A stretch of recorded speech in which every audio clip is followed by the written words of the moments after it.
Boa noite, Brasil. Boa noite, América Latina, Estados Unidos, Europa e África. Sejam todos bem-vindos para mais uma live do Haroldo Ribeiro, hoje, 18 de agosto de 2025, exatamente 20 horas, 1 minuto, horário de Brasília.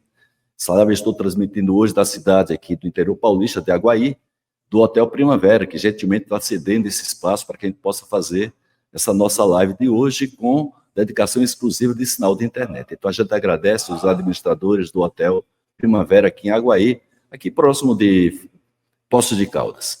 Bem, hoje estamos dando continuidade ao circuito de lives, que foi iniciado em abril, sobre gestão, qualidade e liderança, a tríade da excelência corporativa.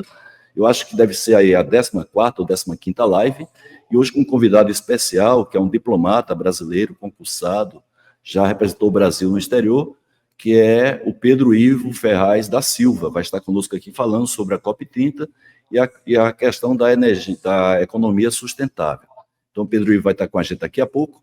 Essas nossas lives são transmitidas para o meu canal YouTube, LinkedIn e também o Instagram, e são apoiadas pela Academia Brasileira da Qualidade, a Fundação Nacional da Qualidade, a Qualitmark Editora, que sempre produz os principais livros sobre o negócio aqui no Brasil e também na Europa. A gente agradece, inclusive, ao Saidul Mahomed por estar disponibilizando desconto de 30% para qualquer produto que você adquira da editora qualitmark.com.br através do cupom de desconto que está aí no nosso chat. Então, a gente agradece ao Saidul Mahomed por nos apoiar, inclusive, também dando essa contribuição para os leitores da Qualitmark Editora. A live também é apoiada pelo FestQuali, que sempre realiza os principais eventos sobre qualidade e inovação no Brasil e fora do Brasil, e do canal Manutenção.net, nosso querido Paulo Walter, que sempre divulga os principais indicadores sobre gestão de ativos e manutenção. Então, a todos vocês, muito obrigado, e também a você da nossa audiência que nos motiva a fazer essa programação há 5 anos, todas as segundas-feiras, 20 horas. Sem maiores delongas, vamos chamar aqui nosso querido Pedro Ivo. Olá, Pedro, boa noite, como vai? Tudo bem?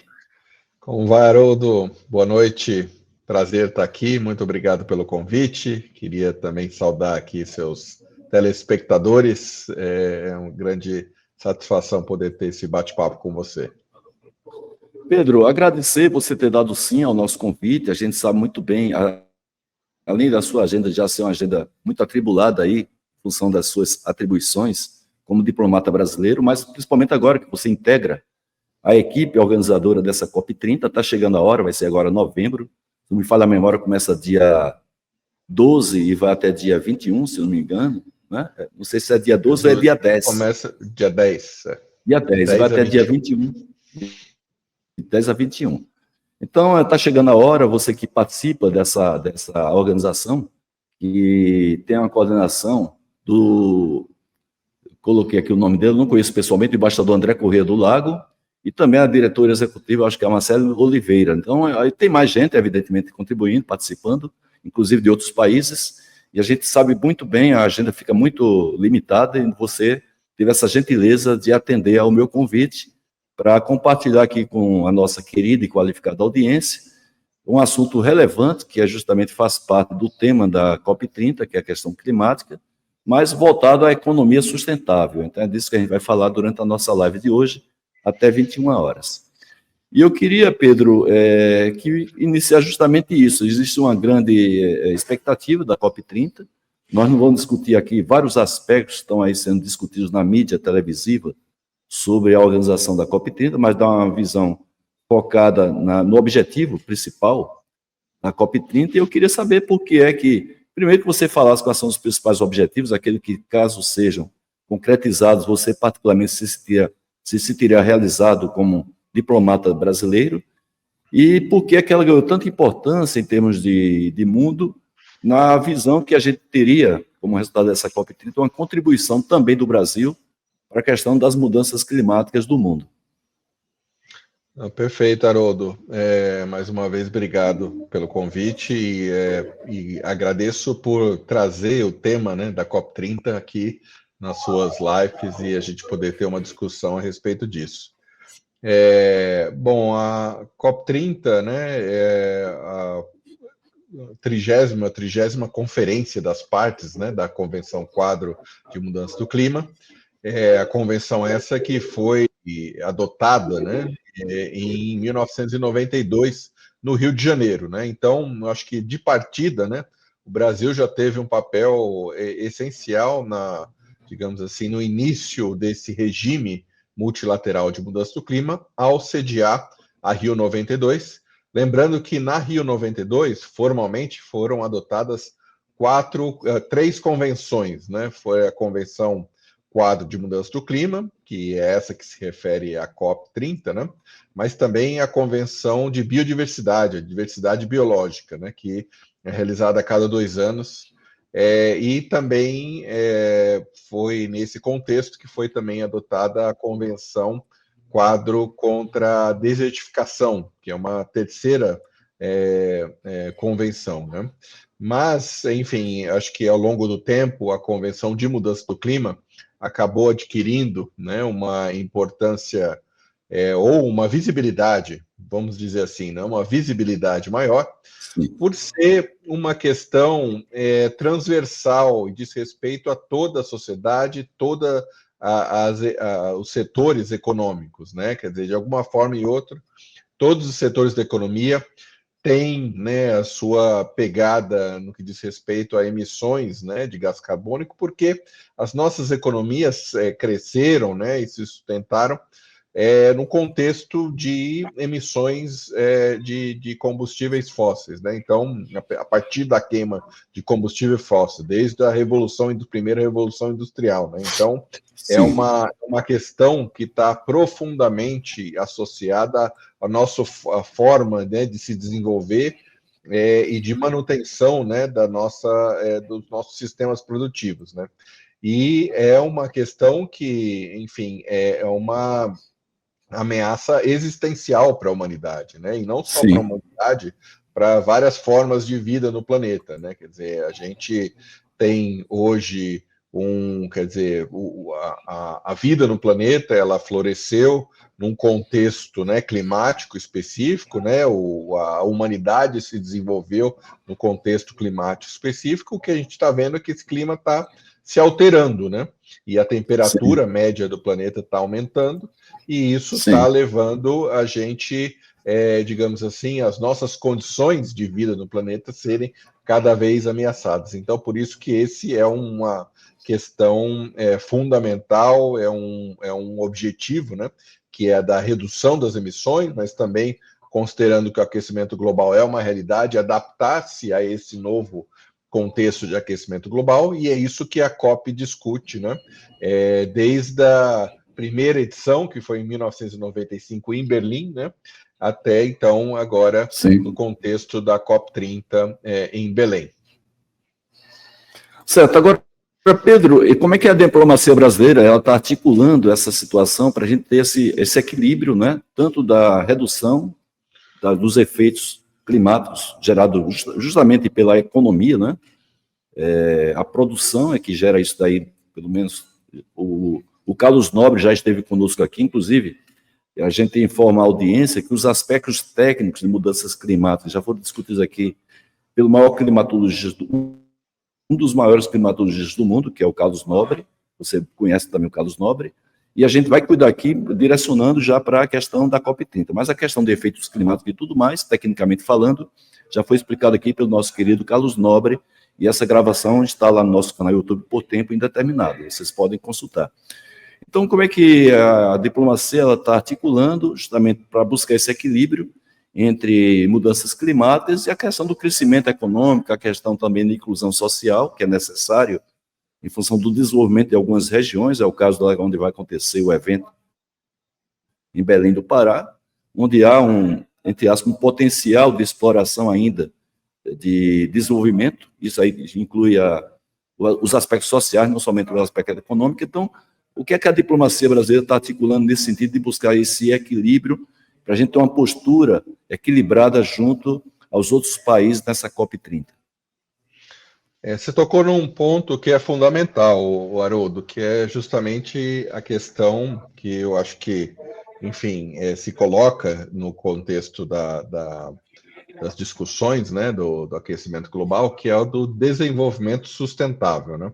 Quando a gente fala em desenvolvimento sustentável, a gente fala no tripé, né? Não é só a questão ambiental, é a questão econômica e social, né? Isso está, enfim, já desde justamente da celebração da Convenção Quadro, né, de Mudança do Clima, essa é uma questão que se impõe, né? Quer dizer, a gente tem um contexto, né? Ou tinha um contexto que ainda, enfim, é válido, obviamente, que você tem alguns países que contribuíram historicamente muito mais para as emissões, e por conta dessas emissões, né, de toda essa atividade econômica, eles atingiram um grau de desenvolvimento maior, né, que em relação a outros países que não contribuíram tanto para as emissões e têm um grau de desenvolvimento menor.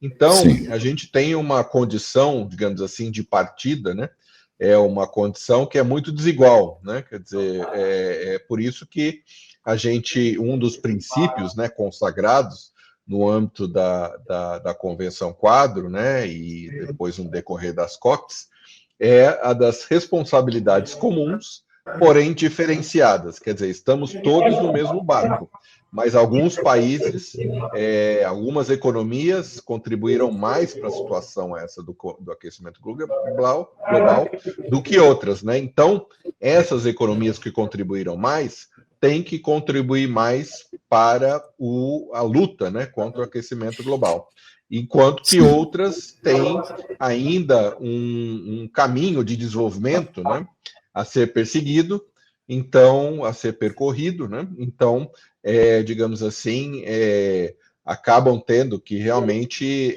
ainda se pautar, né, na emissão de gás de efeito estufa para o seu desenvolvimento econômico, né? Então, esse é digamos assim, é o grande princípio que pauta todas as negociações.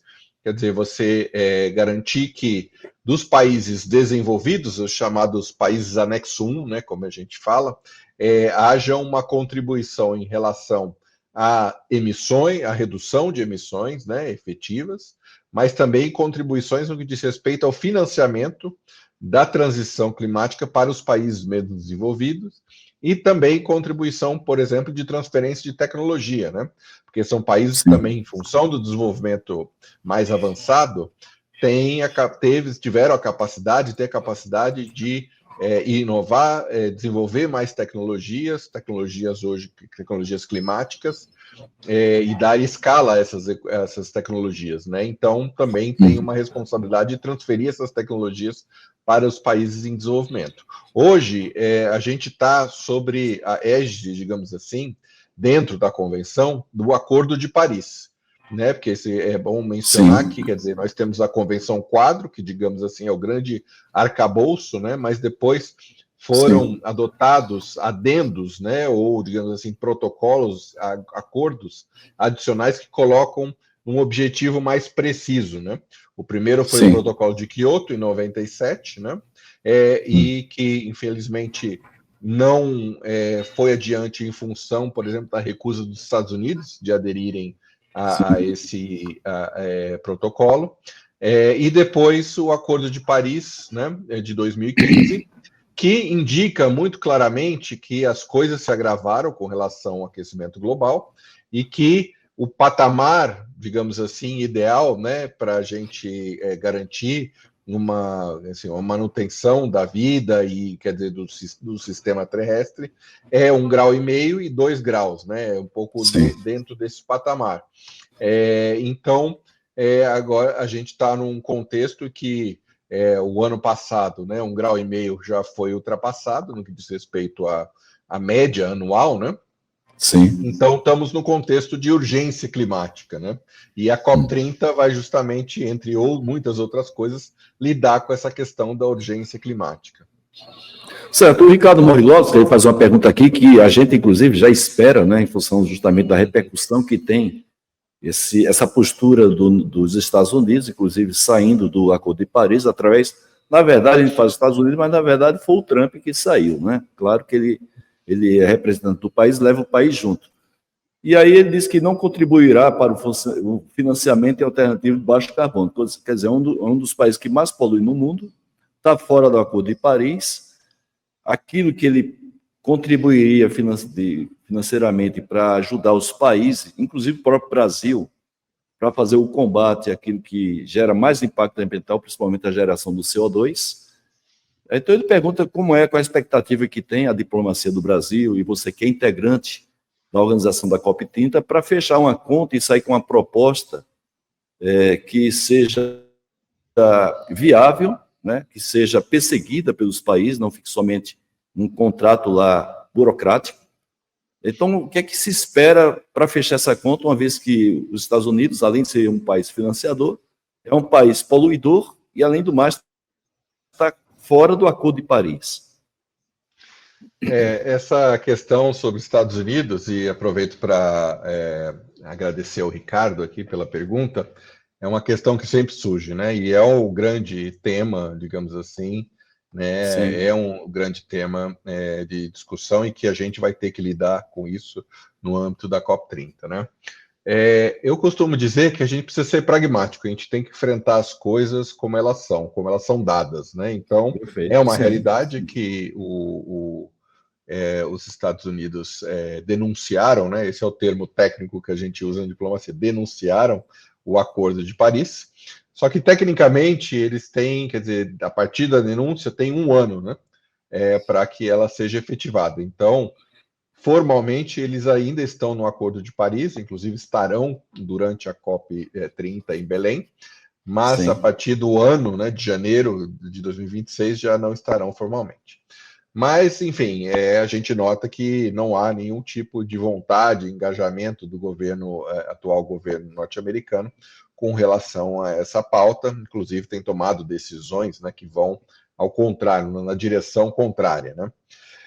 Mas, de novo, é uma questão de ser pragmático, né? Quer dizer, vamos trabalhar com quem realmente acredita que esse é uma grande ameaça, que é uma questão existencial. E daí, ao falar dos Estados Unidos, eu achei muito correto o que você falou, Haroldo, que quer dizer, não são os Estados Unidos, né? Quer dizer, é o governo federal norte-americano. Claro que é o governo federal norte-americano, mas, quer dizer, se você olha, por exemplo, para os entes subnacionais, ou seja, os estados americanos, uma estatística que quer dizer, um número que eu recentemente vi, um pouco mais de 70% de todos os estados americanos são governados por, né, administradores ali que realmente acreditam que a mudança do clima é uma grande ameaça, né, e tem, digamos assim, uma grande interesse nessa discussão. É por isso que na COP30, né, a gente quer ter uma discussão que vá além da discussão dos governos nacionais, né, e que envolva também os governos subnacionais, ou seja, os estados e os municípios, né? Claro que, no que diz respeito às negociações, quem pode estar ali na mesa de negociação são os governos federais, né, os governos nacionais. Sim. Mas na agenda de ação, né, que é uma outra agenda da COP, que é a agenda, digamos assim, que a gente coloca as nossas iniciativas, né, e realmente toma ações concretas, a gente quer envolver muito os entes subnacionais, porque a gente acredita que eles têm muito a contribuir, tanto no que diz respeito à redução de gases de efeito estufa, mas também no que diz respeito aos seus planos, né, de adaptação ao aquecimento global, né? A gente lembrar que hoje grande parte da população, mais da metade da população global, mora em cidades, né? E cidades que estão sendo cada vez mais vítimas, né, de inundações por chuvas torrenciais. Lembremos, né, da questão do Rio Grande do Sul, né, Porto Alegre. Também estão sendo, vítimas de ondas de calor, né, de todo tipo de tormenta. Então, essas cidades, a gente tem que discutir essas cidades, quais são os principais meios para se adaptar a essa nova realidade, né? E a gente sabe que existem muitas, hoje, soluções, a questão, por exemplo, as cidades esponja, né? Que é uma solução, digamos assim, tecnológica que a China tem trabalhado muito, muitas cidades chinesas adotaram esse conceito, como a gente pode fazer com que esse tipo de solução, né, podem adquirir escala, né, global e possam Sim. beneficiar todos os ambientes urbanos, né, no planeta, principalmente os mais vulneráveis. Então, toda essa discussão envolvendo essas cidades, estados, a gente quer trazer para a COP, vai ser um destaque muito importante para a conferência em Belém. Certo.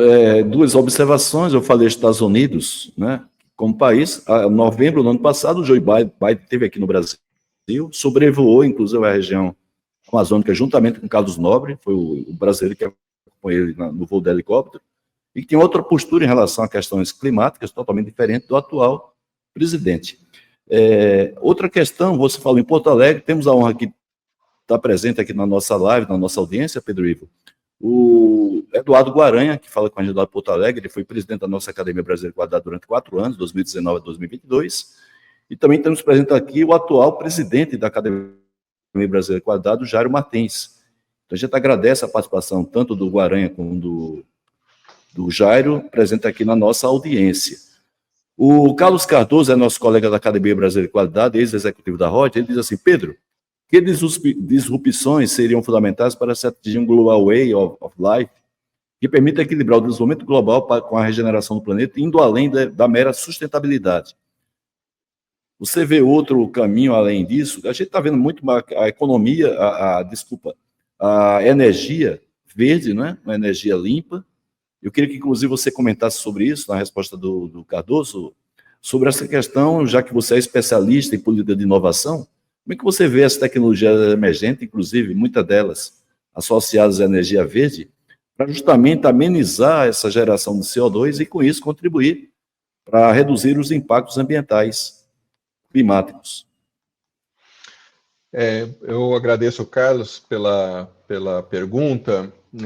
E voltando àquela questão, né, de esse ser um fenômeno que é verdadeiramente global e transversal no que diz respeito aos setores da economia, enfim, a todas as áreas, digamos assim, do fazer humano, né? De alguma forma e outra acabam tendo, né, um impacto, né? E aí é interessante a questão, porque de fato a gente precisa de mudanças, né, disrupções, tanto no que diz respeito à forma como a gente produz os nossos bens, a forma como a gente consome os nossos bens, né? Então, quer dizer, são múltiplas soluções que vão realmente dar cabo da gente enfrentar essa questão, né? A gente costuma, nas discussões sobre mudança do clima, fazer sempre um paralelo com a questão da camada de ozônio, né? Que foi um grande problema ali, talvez muitos aqui se recordem, década de 70, principalmente década de 80, né? Mas que foi, assim, prontamente, ou não prontamente, mas foi resolvida, digamos assim, está sendo resolvida de uma maneira até rápida, né? Porque era fundamentalmente diferente da questão da mudança do clima, do aquecimento global, porque eram apenas alguns nichos econômicos que contribuíam, né, para a emissão daqueles gases, né? Ao passo que, no que diz respeito a emissões de gases de efeito estufa, é verdadeiramente transversal na nossa economia. Então, isso realmente vai estar requerendo mudanças de hábito, mudanças da forma produtiva. Do lado da oferta, digamos assim, ou do lado da produção de bens, onde entra, por exemplo, a importância de você inserir processos de reciclagem, de circularidade, né? De captura de carbono, de emissões de carbono, quer dizer, são todas mudanças, né, que se inserem na forma como são produzidos os produtos, né, e os processos industriais, para que você possa reduzir efetivamente as causas, né, do aquecimento global. Do lado do consumo, claro, também, né, eu acho que aqui a gente tem que estar cada vez mais consciente do que representa, né, o nosso consumo de eletricidade, o que representa o nosso consumo de comida, né, que também tem uma pegada ambiental. O que representa a nossa mobilidade, né, quando a gente vai para o trabalho, quando a gente vai para a escola, quando a gente vai para a universidade, né, quer dizer, a gente ter mais consciência disso, né, e adotar hábitos que reduzam, né, essa pegada. Por exemplo, a opção que a gente tem hoje aqui no Brasil de abastecer, né, com gasolina ou com etanol. Quer dizer, a gente pode tomar decisões no Brasil, né, graças, né, a toda a questão da indústria, né, sucroalcooleira, que contribui, né, ou reduz a nossa pegada no que diz respeito à nossa mobilidade. A gente pode pensar também de usar cada vez mais transportes coletivos, né, que daí a pegada ambiental por pessoa reduz significativamente. Quer dizer, eu acho que é uma combinação de fatores, né, que leva realmente a gente a perseguir um caminho de transição para uma economia de baixo carbono. Então, envolve tanto demanda quanto oferta, o Haroldo. Então, acho que é importante que todos os setores se sintam, né, como realmente responsáveis, né, e que têm a responsabilidade da gente fazer essa transição. Muito bem, Pedro, na sua visão, quais são os setores produtivos brasileiros que podiam, inclusive, aproveitar esse momento da economia verde para explorar, inclusive, em termos econômicos, né, essa transição da energia verde? E quais são as recomendações que você daria justamente para isso, para que não deixar passar esse momento? É uma grande oportunidade que a gente está tendo. O Brasil é líder em termos de matriz energética limpa, e o setor produtivo brasileiro não poderia também deixar de aproveitar uma oportunidade como essa para explorar comercialmente, até em forma de marketing, mas um marketing verdadeiro, não greenwashing, para mostrar que os produtos daquela empresa X ou Y, inclusive do próprio agronegócio, ela tem assim, um saldo negativo de CO2, né? Quando fala saldo negativo, significa uma coisa boa, né? Como é que você acha que o setor produtivo poderia aproveitar justamente a economia verde para poder se beneficiar com isso?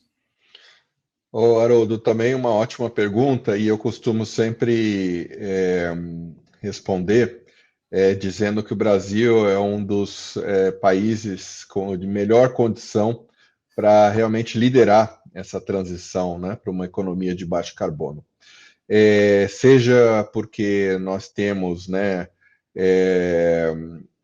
uma economia que uma bioeconomia, né, que é muito,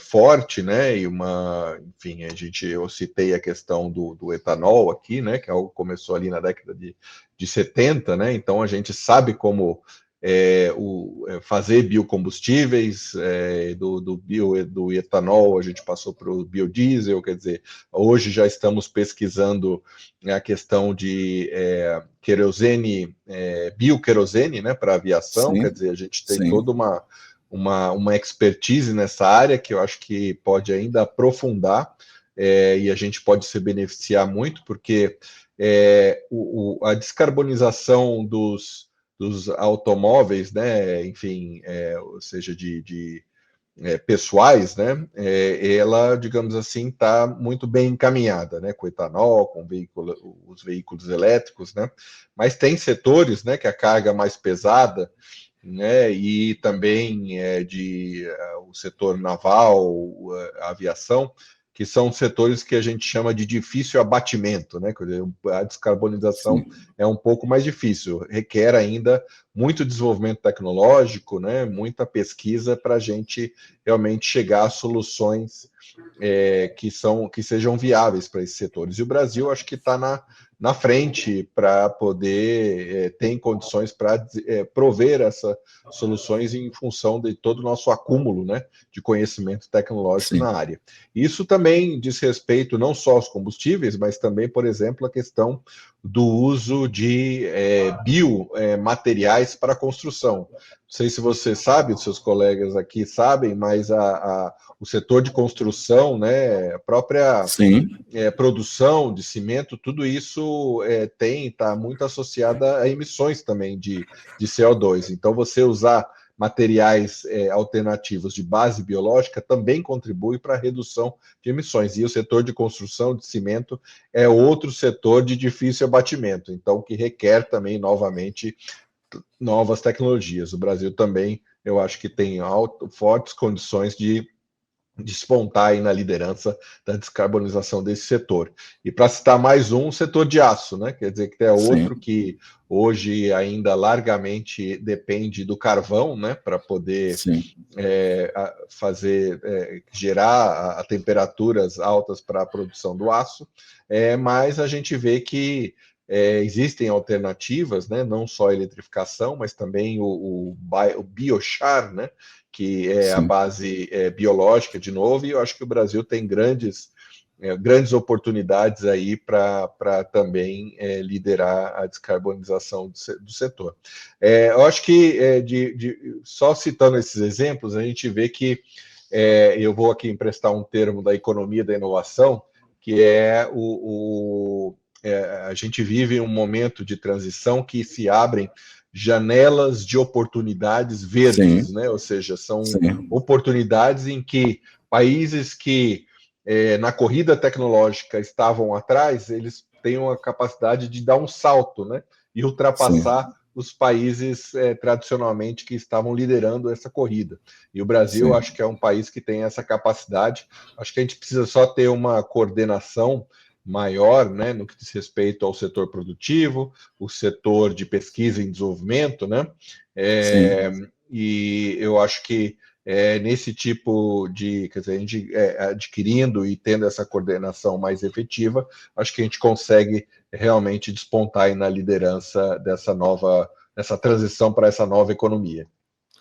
Muito bem, duas grandes empresas, a Embrapa e a Embrapi, são dois segmentos que lutam nesse sentido, né? A gente teve com a Mariângela Hungria na segunda-feira passada, ela ganhou o prêmio, comparado ao Prêmio Nobel da Agricultura, falando justamente sobre a utilização dos biológicos como fertilizante no lugar dos químicos, e com isso uma redução muito grande da geração de CO2 em função justamente dos produtos químicos exigir um nível muito grande de energia para poder trabalhar na cadeia de nitrogênio, e a Embrapa teve uma contribuição imensa, liderada pela pesquisadora, a doutora Mariângela Hungria, que esteve conosco aqui. Já que você falou em bioeconomia, nosso amigo Marcelo Beá vai estar conosco aqui no dia 1º de setembro, falando justamente do futuro da bioeconomia. Então, todos convidados.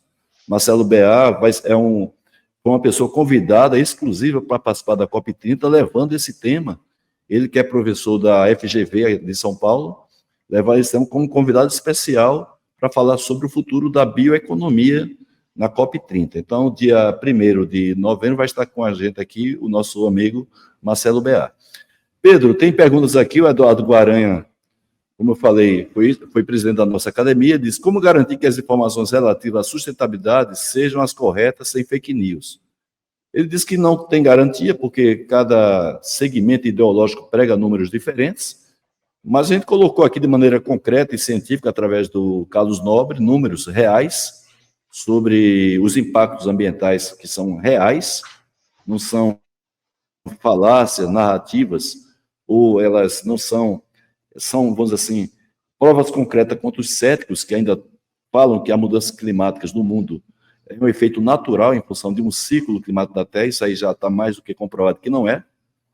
Mas ele pergunta como é que a diplomacia pode fazer para garantir que as informações que são veiculadas, elas sejam as reais e que não sejam, não tenham nenhum viés de um lado ou de outro, que muitas vezes se utiliza justamente esse número a seu favor e não a favor de medidas objetivas para combater justamente a influência que tem principalmente os nossos gases sobre o efeito climático aqui na Terra. O Eduardo traz uma questão que é essencial e agradeço por ele trazer isso. E eu acho que é uma questão que é particularmente essencial para o regime de mudança do clima, porque enfim, é um fenômeno, né, físico-químico que ele precisa ser muito bem compreendido justamente porque ele tem uma certa complexidade e tem que estar pautado em conhecimento científico, né? Por isso que a gente fala que o regime de mudança do clima ele tem que estar sempre pautado na melhor ciência disponível, né? Então, é por isso que antes mesmo da Convenção Quadro da Mudança do Clima, em 1992, foi fundado o Painel Intergovernamental de Mudança do Clima, o IPCC, que fornece justamente, né, a síntese da pesquisa acadêmica, né, periodicamente, para alimentar o regime decisório político de mudança do clima. Então, esse eu acho que é um primeiro grande questão, quer dizer, que todas as nossas opiniões, os nossos julgamentos, né, as próximas decisões sobre esse tema, eles estejam ancorados, pautados no que a ciência diz, né? E é por isso que o IPCC é tão importante. O IPCC gera, a cada 6, 7 anos, relatórios atualizados sobre o estado, né, da mudança do clima. Qual o nível de temperatura a gente atingiu, para onde a gente está caminhando, com base nas atuais taxas de emissão, quais são as políticas e as medidas de adaptação que precisam ser tomadas, quer dizer, faz todo um panorama, né, periódico sobre a questão da mudança do clima. Então, acho que combater as fake news, né, as falsas informações, primeiro, sempre ter como referência a ciência, né? Essa é uma grande questão, uma importante questão. O outro ponto, né, é justamente, quer dizer, pelo lado, eu acho que daí do combate, é combater a falsa informação. E como você bem disse, Haroldo, sempre tem pessoas muito mal intencionadas, né, que buscam distorcer a informação. E aqui, enfim, existem vários observatórios hoje, né, que, digamos assim, que tem como intuito identificar fontes, né, falsas de informação, combater os veículos que fazem isso, né? E a gente agora, o governo brasileiro lançou junto com a ONU uma grande iniciativa, né, a favor da integridade da informação climática, né? Vai ser também um ponto alto aí da COP30, é algo que a gente, digamos assim, anunciou durante o G20 brasileiro, né, no ano passado, e vai ter o lançamento oficial dessa iniciativa, que vai contar com recursos para justamente financiar estudos e financiar discussões, debates, financiar o fomento de formas, né, de combater a falsidade da informação climática, né? Então, eu acho que tanto por um processo de conscientização das pessoas, que elas sempre busquem a ciência, né, para se ter como referência. E aqui, quando eu digo buscar a ciência, não é apenas ler os artigos, né, de física, de química, de geografia, geologia, mas também buscar aquelas pessoas que fazem essa ponte, né, entre a ciência e o público, né, que também é fundamental. Buscar as pessoas que agem de maneira correta, né, e combater essas fontes que deliberadamente propagam essas informações que são falsas, né, notoriamente falsas.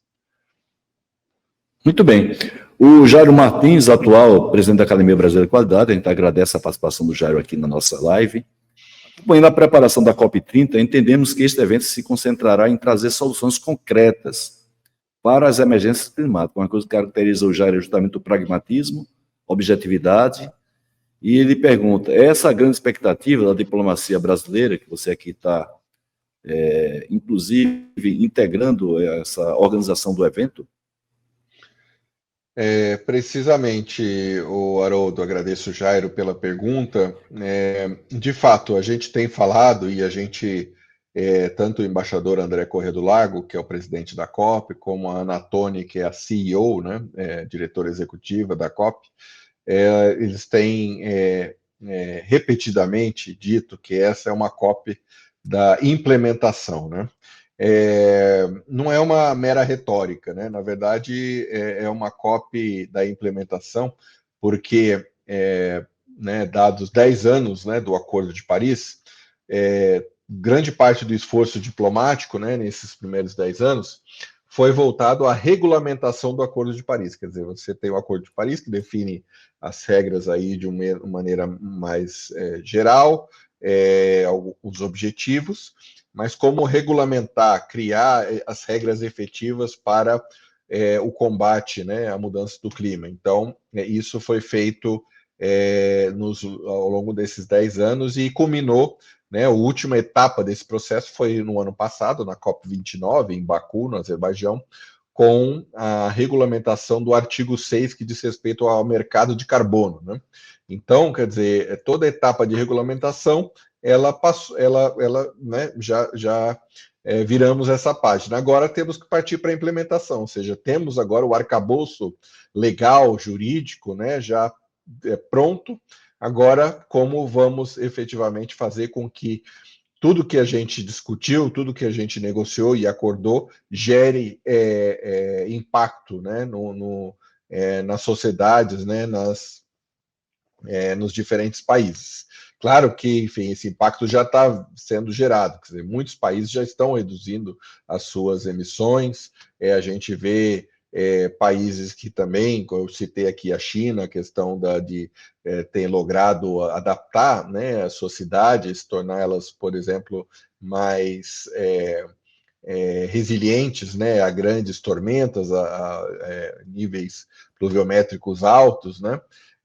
Mas essa implementação ela não adquiriu ainda uma escala global. Ainda tem grande parte da população mundial que está muito vulnerável, seja ondas de calor, seja 10% da população mundial, Haroldo, está em encostas, né? Quer dizer, vive em encostas que estão altamente vulneráveis ao aumento do nível dos oceanos, né? Quer dizer, existe, com o aquecimento global, uma ameaça muito concreta dessas cidades, dessas aglomerações urbanas sumirem do mapa, né? Então, como a gente pode garantir que isso não aconteça, né? Quer dizer, como adaptar essas cidades, tornar mais resilientes a esse fenômeno, né? E também, ao mesmo tempo, reduzir esse fenômeno, né? Então, toda essa discussão sobre como fazer com que a gente consiga que essas soluções existentes adquiram uma escala global, é o que a gente vai fazer na COP30. Então, a gente está dando muita ênfase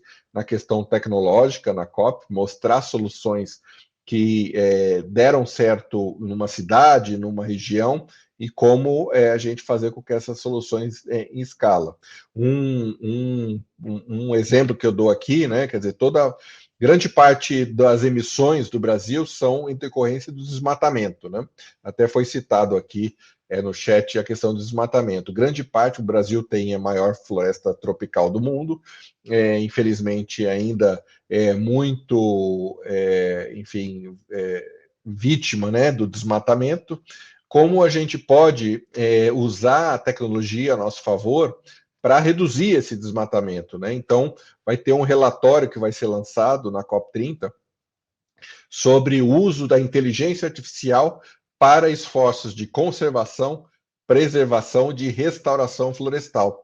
A gente vai ser uma das entregas que a gente vai levar para a COP30, né?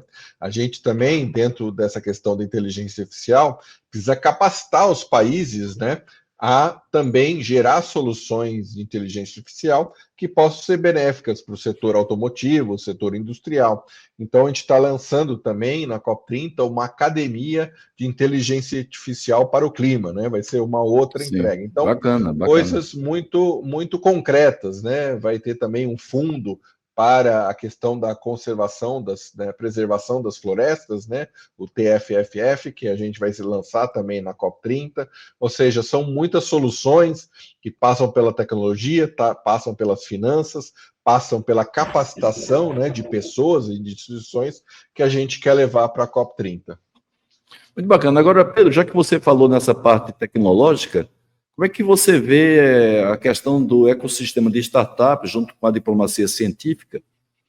Juntando os dois, como é que podem colaborar para que você tenha os possíveis compromissos da COP30 se tornando realidade, juntando essas duas dimensões, tanto o ecossistema de startups, como também a diplomacia científica, não somente do Brasil, mas também do mundo inteiro, dos outros países? Exato, Haroldo. Ótima pergunta, e eu acho que aqui a gente pode falar tanto da diplomacia científica como da diplomacia da inovação, né? Quer dizer, como que por meio de colaborações internacionais a gente valoriza a ciência, a gente faz com que a ciência se desenvolva, a ciência climática se desenvolva, e também por meio de colaborações, intercâmbios internacionais, você pode fazer com que a inovação climática possa avançar, né? E aí passa pelo empreendedorismo climático. Aliás, é um termo que a gente está colocando como um dos objetivos, né, da nossa agenda de ação, é o empreendedorismo climático, né? Quer dizer, como fazer com que surjam cada vez mais empresas inovadoras, né, de base tecnológica, que sejam voltadas a enfrentar questões ambientais, particularmente questões climáticas. E eu acho que aqui, Haroldo, uma das coisas que a gente precisa enfrentar é a desigualdade que existe no que diz respeito ao fomento do empreendedorismo climático entre países desenvolvidos e países em desenvolvimento. A gente vê que existe uma brecha muito grande, quer dizer, hoje, grande parte das startups climáticas estão nos Estados Unidos ou na Europa Ocidental, e poucas ainda no sul global, né? Então, uma das preocupações na COP30 é também identificar meios de financiamento, também de capacitação, que possam fazer com que jovens, numa cidade como Belém, possam criar soluções que possam ser benéficas ao clima, né? E eu tenho total certeza, né, de que os jovens numa cidade como Belém, né, que está ali odiada por floresta, que tem, né, recursos naturais tão abundantes, eles têm uma capacidade de gerar inovação benéfica ao clima muito maior do que enfim, jovens de outras regiões, numa região urbana, 100% urbana, né? Ou uma região industrial. Então, eu acho que ele só precisa fazer com que os meios, né? Quando eu falo de meios, eu falo de recursos financeiros, mas eu falo também de tecnologias, né, que possam servir de base, né, para o desenvolvimento tecnológico desses jovens, e da capacitação, né, do treinamento, né? A gente precisa fazer com que esses meios cheguem a essas geografias para que possam impactar positivamente o ecossistema empreendedor local, né? Então, isso também é algo que a gente vê que é fundamental, né? Porque existe também uma questão muito importante, Haroldo, que assim, as soluções que são mais efetivas para o combate de vários desafios, elas são mais efetivas quando elas são desenvolvidas, produzidas localmente, né? Quer dizer, porque elas estão muito alinhadas, né? Os materiais são locais, que estão muito alinhadas com os desafios, né, daquele local. Então, fomentar o empreendedorismo local é fundamental e é algo que a gente quer também fazer aqui na COP30. Muito bem, tem só uma curiosidade do Ricardo Morris Lopes, que ele pergunta se a implementação do SBCE em dezembro de 2024 tem alguma estratégia baseada em alguma jurisdição já consolidada no mundo, ou é um modelo sugerido pelo Conselho nosso aqui no Brasil, pelo CEDBS? O Sistema Brasileiro de Compensação de Emissões, né, o famoso mercado de carbono nacional, né, brasileiro. Sim. Obviamente que foi todo um desenvolvimento, né, legislativo aqui, demandou um grande esforço, né, do nosso Congresso, que agora passa para a etapa, digamos assim, de regulamentação, né, até o final deste ano. Ele é baseado, obviamente, em experiências de outras regiões, né? O próprio contexto, por exemplo, californiano, quer dizer, várias regiões do mundo onde esse mercado já foi implementado, né?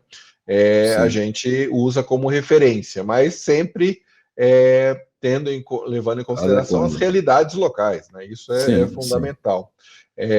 Então, eu acho que o grande valor, né, do mercado de carbono, ele é tão mais efetivo quando ele realmente está alinhado com as realidades, a realidade local. E, obviamente, assim, ele não é uma panaceia, quer dizer, ou é uma solução a...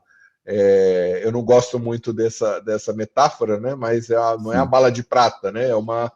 É uma solução para garantir, quer dizer, para financiar a descarbonização, né? É um meio, mas não pode ser visto como o meio, né? Quer dizer, a gente precisa de financiamento público, financiamento privado em inovação tecnológica, que a gente precisa mobilizar os bancos nacionais de desenvolvimento, quer dizer, existem múltiplas fontes de recursos para financiar a transição.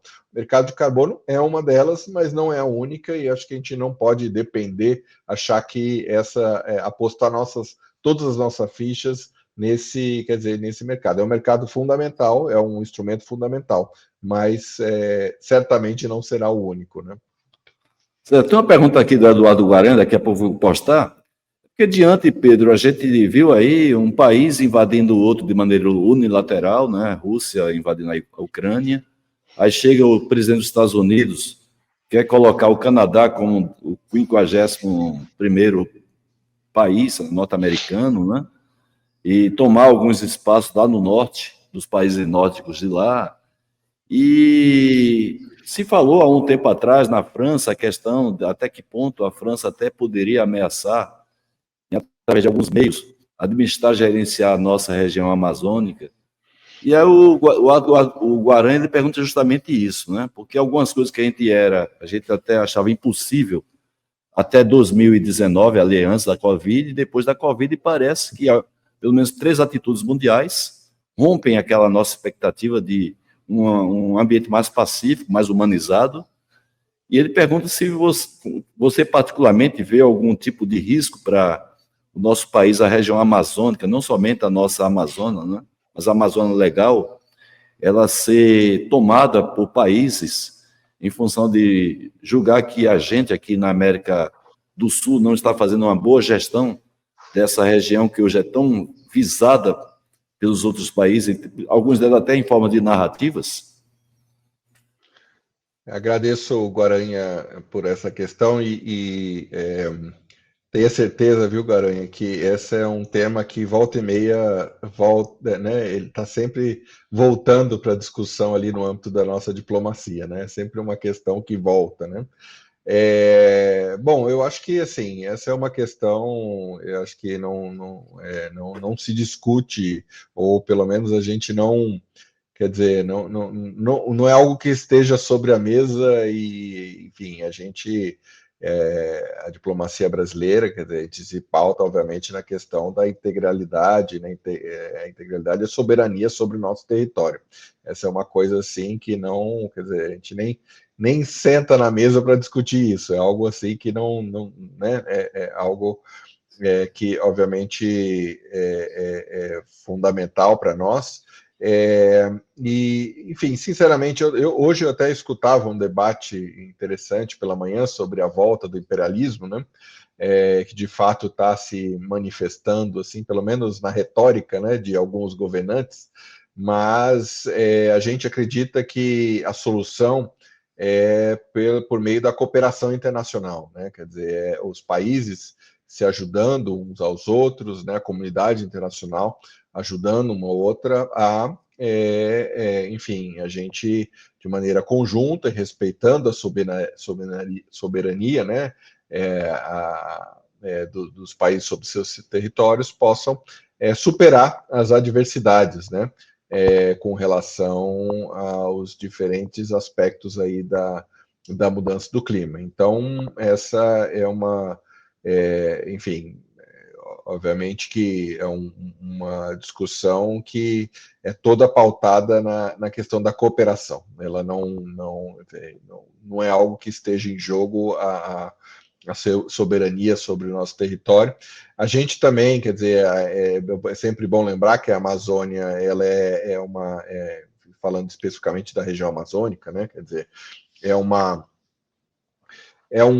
região que, quer dizer, a floresta amazônica, né, ela 60% está no território brasileiro, mas o resto está distribuído por outros 7 países, né, são 8 países que integram a organização do Tratado, né, da Cooperação Amazônica, a OTCA, né, e por meio, né, da cooperação entre esses países, a gente busca também valorizar e preservar, conservar esse grande bioma, né, que é fundamental para a região, né, que para o nosso continente, também contribui decisivamente para vários, enfim, fenômenos, né, que ocorrem e garantem a manutenção do equilíbrio, né, terrestre.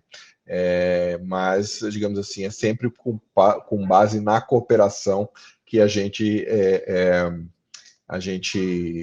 chega, né, enfim, aos resultados, e não com base na ameaça, enfim,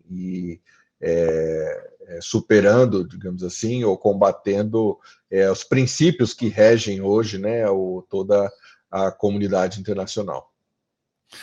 Pedro, antes de passar para você fazer as suas considerações finais, a minha última pergunta, que eu acho que é uma curiosidade de todos os cidadãos brasileiros com relação à COP30, na sua expectativa, quais são os principais legados que vocês esperam ocorrer da COP30, não somente para o Brasil, mas também para a governança global do clima, para que depois de passado esse evento, que já vai acontecer justamente no final de 2025, ele possa, os compromissos serem honrados até chegar a uma próxima COP e a gente fazer o monitoramento e dar uma nova alavancada nesse tema que é necessário para todo ser humano. Não é? Claro que a gente, quando fala de terra, não existe somente o ser humano, mas nós temos a consciência desses problemas, os outros animais, as outras vidas não têm essa consciência que nós temos. Então eu queria que, se possível, em 1 minuto, assim, 1 minuto e meio, o que é que você espera de legado efetivo dessa COP30 aqui no Brasil? Olha, a COP30, eu acho que a gente é um anseio, né, que ele represente, né, um marco no que diz respeito o início de uma nova fase, né, no regime da mudança do clima, uma fase voltada para um impulso decisivo para a implementação, né, para, quer dizer, o impacto de soluções reais para a mudança do clima, né?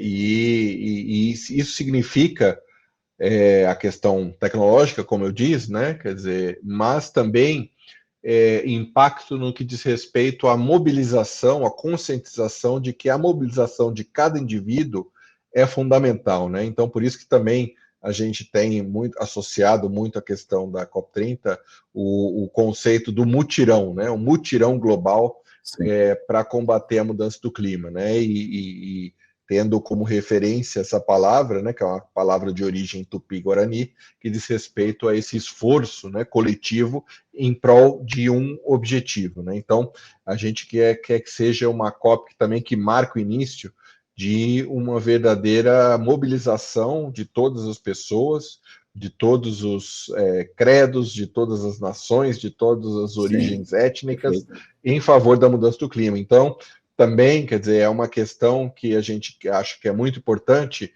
a integração a mobilização e a integração, ou a gente escutar os povos originários, os povos indígenas, no que diz respeito às suas práticas, né, para o combate da mudança do clima. Então, acho que esse é um outro, acho que importante legado para a COP30, será a COP também dos povos indígenas, né? Então, acho que são vários aspectos pelos quais a gente espera que essa COP seja lembrada e que realmente inaugure uma nova etapa aí nesse regime internacional. Pedro Ivo, eu queria primeiro agradecer a você mais uma vez por você ter aceitado esse convite, parabenizar pela sua carreira espetacular aí junto à diplomacia, você concursado, está aí em vários governos, inclusive representando o Brasil no exterior, integrante da nossa COP30 aqui em Belém do Pará. São grandes as nossas expectativas como cidadão, tanto do Brasil como cidadão do mundo, em função daquilo que vai ser discutido e assumido de compromisso na COP30. E eu queria deixar para você fazer as suas considerações finais, aqui para a nossa querida e qualificada audiência, e em seguida anunciar o nosso convidado do próximo dia 25, próxima segunda-feira, 20 horas, aqui nos canais Haroldo Ribeiro. Fica à vontade, Pedro. Bom, Haroldo, eu só tenho a agradecer você por esse espaço, por esse tempo, por essa discussão.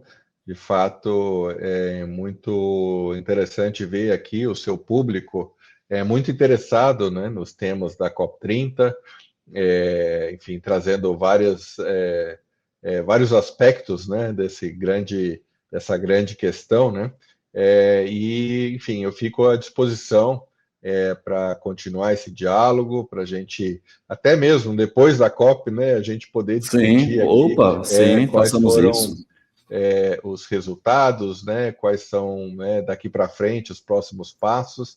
Eu acho que é uma questão que como eu disse, né, ela é existencial. Todo mundo precisa discutir a respeito disso, precisa adotar, né, posturas, né, hábitos, e fomentar, digamos assim, enfim, se unir ao combate à mudança do clima, porque é uma questão de sobrevivência, né? Então, eu fico muito feliz aí que você tenha dado espaço no seu canal a isso e fico à disposição. Muito obrigado.